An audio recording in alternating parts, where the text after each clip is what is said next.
In a remote village nestled deep in the heart of the Visayas, three teenage boys, Miguel, Andres, and Juan, scoffed at the tales of the Manananggal passed down by their elders. The Manananggal was said to be a beautiful woman by day, but when darkness fell, she would split herself in half, her upper torso detaching to hunt for blood. She craved not just any blood, but the blood of pregnant women and their unborn children. The three teenage boys decided to camp near the edge of the forest. They scoffed at the tales their grandparents had told them. Manananggal, just a story to keep kids from wandering at night, Miguel declared with bravado, roasting marshmallows over the crackling fire. As the night wore on, a chill settled over the clearing, and the forest seemed to grow darker than usual.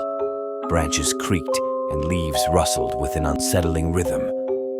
Juan nervously glanced around, his eyes catching movement in the shadows. "Did you hear that?" he whispered, his voice barely audible over the crackling fire. Andres shrugged, trying to appear nonchalant. "It's probably just an animal. Stop being so paranoid." But Miguel, the boldest of the three, stood up and scanned the perimeter with a flashlight. "There's nothing out there," he declared, his voice tinged with uncertainty. The boys whipped around to see a figure silhouetted against the moonlit sky, a woman, impossibly beautiful, yet with a grotesque twist. Her lower half was nowhere to be seen, and her eyes glowed with an otherworldly hunger. "Manananggal!" Andres gasped, his voice barely a whisper. The creature descended upon them with unearthly speed, her wings unfurling with a chilling whoosh. Miguel grabbed Juan and Andres, and they sprinted through the forest, the creature's unearthly shrieks echoing behind them. Branches clawed at their clothes, and roots threatened to trip them, but they didn't dare slow down. They stumbled into a small clearing, gasping for breath, heartbeats thundering in their ears. "What do we do?" Juan panted, panic creeping into his voice. Andres scanned their surroundings desperately. "We need to find shelter, something she can't get into." They spotted an old abandoned church at the edge of the clearing, its crumbling walls barely standing.